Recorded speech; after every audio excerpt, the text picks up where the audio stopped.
Watch right now on the Front News Project. Exclusive footage of the battles for Pokrovsk and Kupiansk. Putin proclaims occupation.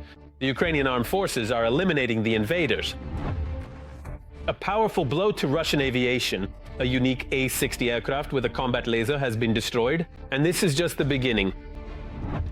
NATO is preparing for war with Russia. The alliance's army is already at the Russian border. Fiery, intense, and blazing footage from the front lines. Watch this right now.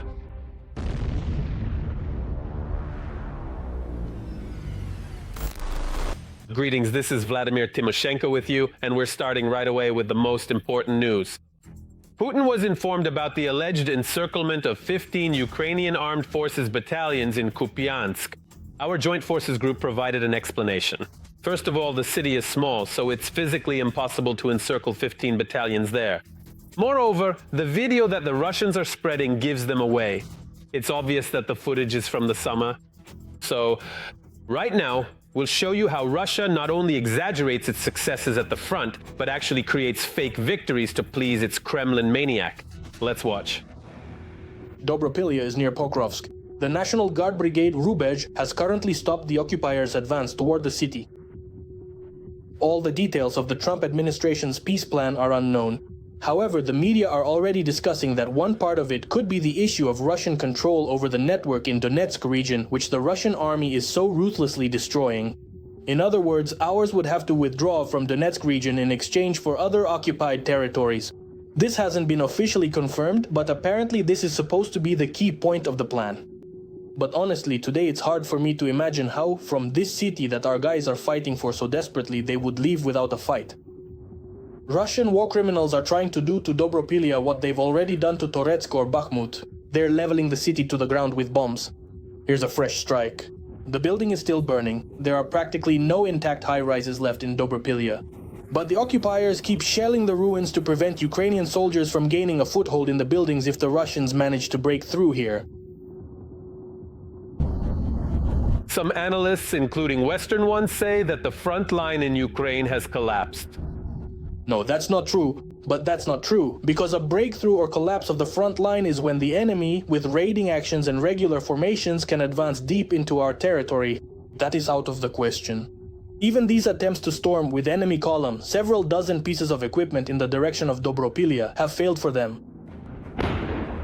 The Dobropilya direction is covered by the 4th National Guard Brigade Rubezh. One of the most motivated battalions is Power of Freedom. Highly motivated. But you see, unfortunately, our battalion is now very depleted, has suffered losses because we moved from the Siversk direction to Pokrovsk. The battalion was redeployed here at the moment when the enemy managed a breakthrough spanning several kilometers. Ukraine was at risk of losing control over Dobropilya. The unit successfully completed the rescue mission.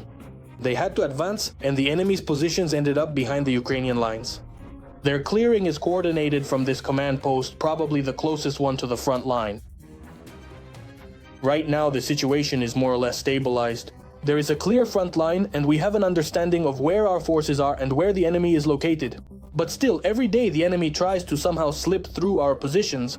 They are looking for the spot where our defenses are the thinnest. They try to advance by sending in so-called meat groups. If they spot our movement somewhere along the route, they easily use 2 or 3 firing assets at the same time. They don't hesitate to send 10 to 15 fiber optic drones there. These 2 mortar guys captured entire enemy assault groups. These were 4 deep reconnaissance servicemen. They got confused, went the wrong way, and as they say, we happened to be nearby at the right moment and captured them together. Captured them. We all took them prisoner together. Here, one of the Russian prisoners surrendered voluntarily. We fed and re-educated him. We fed and gave him something to drink. Putin, who truly re-educated him in person, yes, he doesn't say, the esteemed president. These incredibly young guys, these very young guys my exact age, they are truly and deeply motivated. Their task was to come right into the settlement. We captured the first group. A few others, as I understand it, hid somewhere when they realized the group wasn't making contact. The Pokrovsko-Dobropolsk direction is the most difficult. The enemy has a numerical advantage of 5, sometimes even 10 times. The front line, as we see it on the map, practically doesn't exist here. The enemy infiltrates in small groups, and sometimes even artillerymen capture enemy soldiers. Strangely enough, in such a situation, classic artillery does not lose its relevance, especially these modern Dita artillery systems. And now it's time to analyze the operational situation on the Alexandrovsk direction of the front. The enemy's army continues its military terror here as well. In the Alexandrovsk direction, Ukrainian units repelled 14 enemy attacks on our positions near the settlements of Ivanivka, Zeleny High, Alexeyevka, Privolne, and Krasnohorske. And now another extremely important topic. As a result of a drone attack on Taganrog on November 25th, 2 experimental Russian aircraft were destroyed. The A-60 equipped with a combat laser and the A-100LL, also known as the flying radar. In addition, the Taganrog South Air Base suffered serious damage, as did the plant itself, particularly the final assembly workshop. Besides the aircraft and the workshop, a position of the S-400 surface-to-air missile system was also hit. All the details are known. Our journalists have them. Key military and energy facilities in Russia have come under attack. In just one strike, the Russians lost an aircraft repair plant, a drone manufacturing facility, an oil terminal, a refinery, an S-400 air defense system installation, and the cherry on top, the experimental A-60 laser aircraft, which Russia will no longer be able to recreate.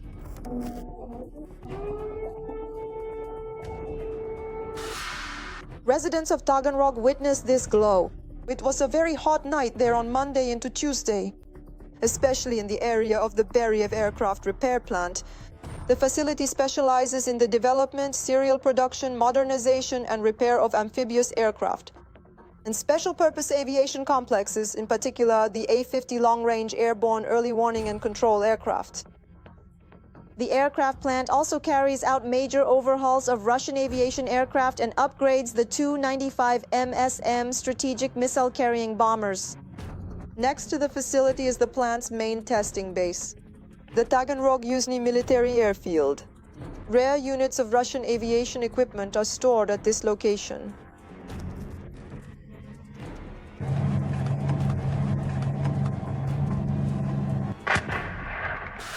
More precisely, rare units of Russian aviation equipment used to be stored here. At the airbase, an A-60 aircraft, also known as the Flying Laboratory, was hit. This aircraft was intended for testing laser weapons. It is a Soviet development. The project was developed in the 1970s as part of the USSR's strategy to create anti-satellite laser weapons. The aircraft is distinguished by a distinctive hump. It is in this hump that a 1 megawatt laser installation is located. The idea was that this laser could either jam the optical devices of enemy satellites or even damage their sensors and other equipment. After the collapse of the Soviet Union, the project was frozen, but the Russians resurrected it and spent years trying to bring it back to life. At the same time, they never forgot to threaten the world with their unparalleled weaponry. The Russian army will soon be equipped with Star Wars-style weapons capable of burning the enemy both on the ground and in the air. The Soviets developed only 2 such aircraft, so the destruction of one of them is not just a painful blow to Putin's ambitions, but a devastating one. The Russians will no longer be able to recreate their flying laboratory, and the Z Patriots know this as well. Protective shelters, redeployment, never heard of such things. It will soon be 4 years since the start of the special military operation. The idiotic internet shutdowns didn't help either against enemy UAVs, which are controlled in part by satellite communication systems, or against local residents filming footage of the strikes. Probably, an effective measure would have been to relocate the aircraft from a region that is under enemy UAV attacks almost every day. But the fact that these were drone strikes is by no means certain. The Ukrainian General Staff stated that they used Baz drones and Neptune cruise missiles to strike Russian strategic targets. It's flying up to somewhere, way over there, high in the sky. Oh no, it actually hit the tall building. That was really quite a hell of a blast, damn. Wow. During the strike on Taganrog, the Molnia UAV manufacturing facility by Land Aero was also hit. Fires have been reported at the site, according to the military. But it wasn't just Taganrog. Explosions were also heard en masse in the Krasnodar region. The strikes hit the Sheskari's oil terminal in Novorossiysk and the Tuapse oil refinery. In Novorossiysk, oil storage tanks and one of the S-400 air defense system launchers were damaged, according to the General Staff. The extent of the damage is being clarified.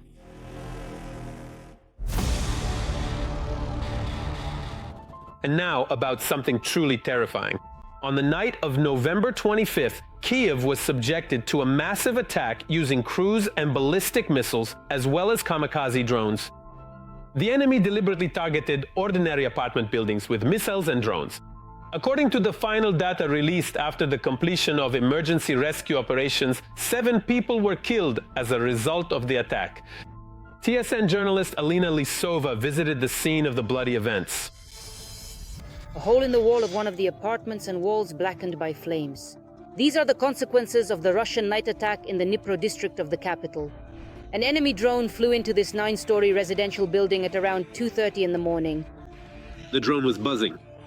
The drone was buzzing, that is the UAV. Then there was an explosion. The explosion was very loud.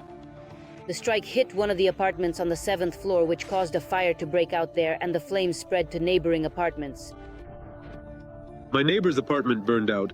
That's exactly the spot it hit her apartment. And my apartment is next door, but my windows face the front of the building. My neighbor, she lived in the village. She just arrived. Everything is fine there now. The only thing is maybe her dog died. Due to the intense fire, people on the upper floors were trapped and shouted loudly for help. And some even desperately tried to get out on their own accord. We lived on the 8th floor. At the moment of the strike, we were at home. Just a hit, fire. We soaked a towel, covered the cat carrier, grabbed a towel ourselves, and managed to run out quickly. There was fire on the 6th floor. Well, I don't even know how we made it through. It was just a nightmare. A woman was walking covered in blood. Everyone was in whatever they had on. We think we were born under a lucky star because if it had been a little more to the right, it would have hit us. Firefighters arrived at the scene of the attack immediately. They put out the fire by morning. Rescuers also got to work right away. They've been clearing the rubble and building structures since last night. The fire broke out from the 5th to the 8th floors. Partial destruction of the building's facade, as well as partial destruction of one of the inter-floor slabs in one of the rooms of the building. Unfortunately, during the firefighting operation, rescuers discovered the bodies of 2 deceased individuals. 17 people were rescued here, including 3 children. The blast wave shattered many windows and balcony frames in neighboring apartment buildings. It's horrible. We didn't go to the shelter with the child, we just sat in the hallway. It's just a nightmare. Only our windows were blown out. Now we're going to cover them up. All the services are working. I'm honestly surprised. Everyone is polite. We filled out everything quickly. Now we'll cover the windows, but that's just how it is now. An emergency response center was set up in the courtyard to help those affected. In particular, anyone in need can receive psychological counseling, restore lost documents, apply for financial assistance, and warm up with hot drinks and food. And now we move to the Lyman direction of the front. The Russian world continues to destroy, kill, and maim here as well. In the Lyman direction, since the beginning of the day, Russian invaders have attacked Ukrainian positions 43 times near the settlements of Rekivka, Novovodyan, Novoyehorivka, Novoselivka, Kopanki, Kolodiazi, Sredne, Redkodab, Karpivka, Zarechne, and towards the settlements of Lyman and Drobyshev. Right now, Ukrainian defenders are repelling enemy attacks in 14 locations. But here's something else that's important. Muscovites and other residents of the Russian Federation should get ready. A new year without electricity is entirely possible. The Ukrainian armed forces are disabling the enemy's energy infrastructure in response to the barbaric attacks by the occupier's army. The likelihood of prolonged blackouts in Russia is increasing every day at a geometric rate. Our next segment is about the outlook for the coming months for the Russian capital in particular, and for the entire Russian Federation as a whole. The Ukrainian armed forces are significantly increasing both the number and effectiveness of strikes on Russian heating and power generation facilities.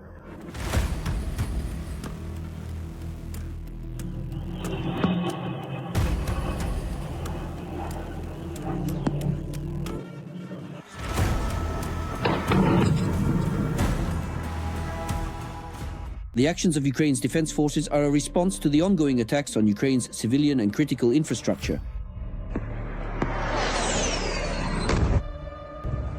In order to somehow bring this war to a stalemate, to shift it, we need to learn not only to repel enemy attacks on the front line, but also to suppress their logistics and their air force. That's why it became necessary, and I'm not even mentioning the need to strike at enterprises of Russia's military-industrial complex and its energy system. By trying to leave Ukrainians without electricity, the Russian dictator is condemning millions of Russians to a dark and cold winter. If, for example, a blackout is threatened in the capital of Ukraine, the Kremlin must realize that a blackout will also come to the Russian capital.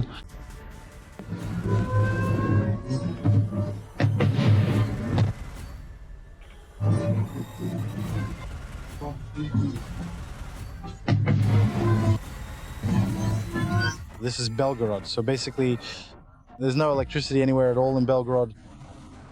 Yes. Since the beginning of November, Ukraine has carried out dozens of strikes on Russian electrical substations. Long-range drones are cutting off power in occupied Donetsk and Crimea.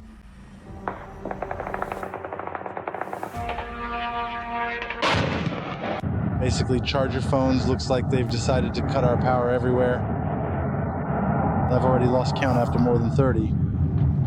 What? Kaluzhskaya 32, it's dark. And then it just kept going, darkness, darkness, darkness. Cruise missiles and jet-powered drones are introducing millions of residents in the European part of Russia, including Moscow and the Moscow region, to the delights of blackouts.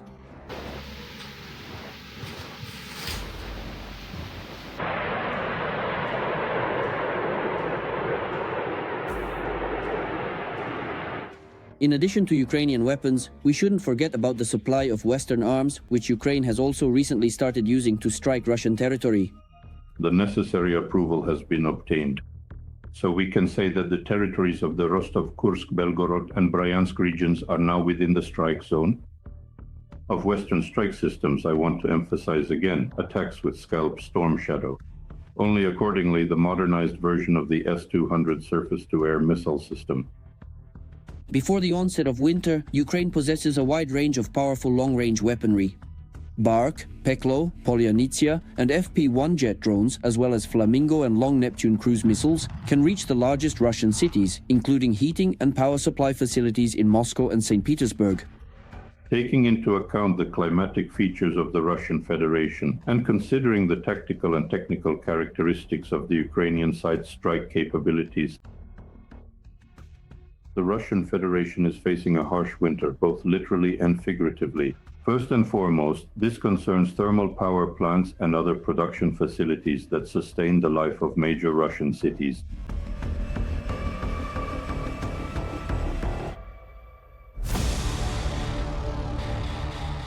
Now, let's analyze in detail the operational situation on the Konstantinovka sector of the front. The situation here is, as usual, extremely tense. In the Konstantinovka direction, the Russians attacked the defense forces' positions 31 times. The main offensive efforts of the occupiers were concentrated in the areas of the settlements of Yablonevka, Pleshchevka, Ivanopolea, Rusinyar, and towards Konstantinovka and Sofievka. And it was also a terrible week for Ukrainian Zaporizhzhia.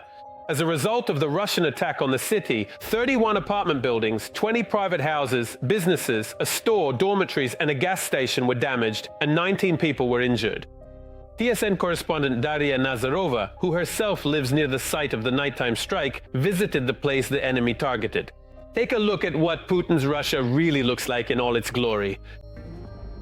In the courtyard, instead of cars, there's just scrap metal. 5 floors of the apartment building burned down completely. This is what the very center of Zaporizhzhia looks like this morning after yet another night attack. Starting at 10 p.m., Zaporizhzhia was shaken by enemy shelling of the regional center. The Russians carried out at least 11 strikes. Shahids targeted the apartment buildings. One of them detonated right next to the apartments of Zaporizhzhia residents. You could see from the window. Everything was on fire. The balcony was burning. There was a loud crackling, and a car caught fire. Well, they were flying around and people were shooting at them. And my mom was sitting right here in this chair, and she said, I can hear it. It was just It was flying right into the room. She didn't even have time to get up before it exploded. In the morning, the residents of Zaporizhzhia start cleaning up their apartments. Utility workers are on site. Katerina, a resident of the damaged building, says she heard the drone as it began its attack run. She was very scared for herself and her sister. She admits that in those moments, she was already saying goodbye to life. The sound was getting closer and closer. We ran out at the same time, she from that room, me from this one. We met in the hallway. And then, well, the impact hit somewhere in the neighboring entrance.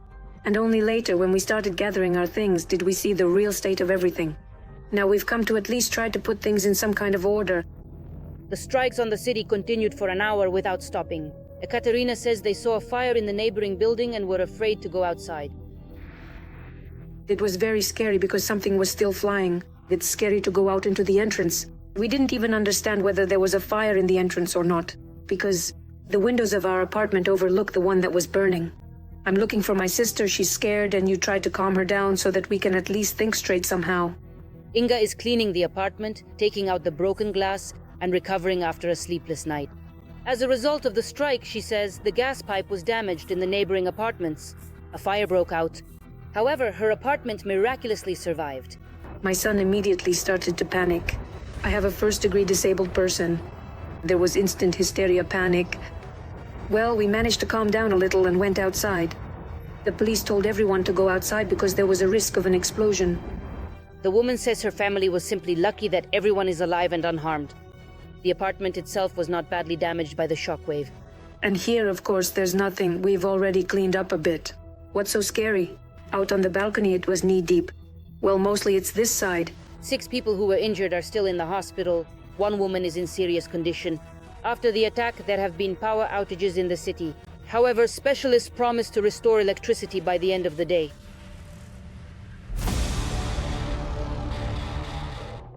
And now it's time to analyze the current situation on the Hulyapol and Orikhiv fronts. Putin's army is up to its usual tricks here as well.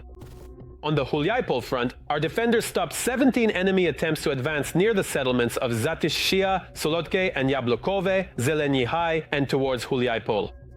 On the Orikhiv front, Ukrainian units repelled 2 enemy attacks on our positions near the settlement of Primorske. Meanwhile, Russia is waging yet another war in Europe. Europeans themselves are convinced of this, and they are preparing for an invasion by Putin's army like never before. NATO countries are concentrating weapons and manpower along the borders with Russia and Belarus. To prevent the well-known European bureaucracy from slowing down the movement of equipment, weapons and military units between countries, a so-called military Schengen is now being established. And Europeans are urgently restructuring their military-industrial complexes following Ukraine's example. Here are the details. The threat from the Kremlin is getting closer. The European Union is preparing to confront Putin. NATO countries are concentrating weapons and manpower at the borders of Russia and Belarus. At the same time, European parliamentarians are seriously working on the military Schengen. We must show Putin that Europe is no longer associated with impotence and democracy with weakness. The Schengen is being prepared in close cooperation with the North Atlantic Alliance. Brussels is taking decisive steps. Among them is a plan to modernize the defense industrial complex. The European Commission has announced the timeline and presented a new package of military mobility measures. This will enable the European army to move quickly across EU territory without facing excessive bureaucracy, especially in the event of a potential threat from Russia. We will be strong in the defense industry if we are industrially independent and if we are autonomous and much less fragmented. Ukraine is acting as an ally. The country will gain access to defense logistics. We want to expand military mobility corridors in Ukraine. This would serve as a security guarantee, meaning we could provide faster support if needed. The first step is to modernize infrastructure, digitize procedures, and increase funding. One of the key challenges for EU countries remains ensuring the rapid transportation of troops to potential combat zones. We can respond to these threats either symmetrically or asymmetrically. We have the full arsenal of tools at our disposal. At the moment, the threat to the Baltics remains. And in the event of a sudden escalation, for example, the French army would need to cover about 1,500 kilometers to come to the aid of its allies. Although light units are able to move relatively quickly, heavy equipment requires significantly more time and preparation. Currently, European bridges and railways are not suited for the rapid movement of tanks, soldiers, and military cargo. If transported from the west to the eastern flank, tanks could get stuck in tunnels, tangled in complex bureaucracy, and bridges might not withstand the passage of these vehicles. Drawing on the experience of the Russian Federation's war with Ukraine, the European Union has devoted significant attention to modernizing critical infrastructure. Transport routes will be brought up to standard for dual use so that they can serve both civilian and military needs at the same time. The military Schengen plays a particularly important role in strengthening the defense of the Eastern Alliance, especially for the Baltic states and Poland. Everything depends on our position. Will we be able to deter the enemy, or will we encourage them to act aggressively? But not everyone sees the danger coming from Russia, or they simply try to turn a blind eye to reality by maintaining close ties with the Kremlin dictator Putin. We're talking about an armament program that will require us to spend every last penny. And this concerns all of Europe. From the statements of several influential leaders, it is quite clear that they want to enter the war. Germany is doing everything it can to help Ukraine, making every effort to equip the Ukrainian armed forces with long-range missile systems, as well as to organize joint production on our territory. For several months now, we have been working intensively with the Ukrainian government on the implementation of long-range weapons projects. The Ukrainian army is being equipped with such systems. We have agreed not to discuss the details publicly, as we believe that the Russian side should not be informed about the extent of our military support. I can only say that we are doing everything possible to equip the Ukrainian army with weapon systems of the necessary range. And the number of such systems will increase in the coming weeks and months if necessary, up to and including the production of such weapons in Ukraine itself. Thank you. The European Union's military budget is planned to be increased to more than 17 billion euros. In total, at least 100 billion euros are needed to modernize bridges and tunnels and to fully launch 4 corridors for military needs in the European Union. Putin's words cannot be trusted based on Ukraine's experience. There's no need to make things up and form opinions about Russia based on these inventions. There's no need to create an image of Russia as the enemy. You made up that Russia wants to attack NATO. Are you completely out of your mind? You're as dumb as this table. Who came up with this? This is nonsense, you understand. Utter rubbish. While the dictator is feeding journalists lies, members of the European Parliament are calling for regular joint exercises and loading tests. They want the European Union to follow NATO's example so that rapid reaction forces can respond swiftly to aggression. From the Kremlin.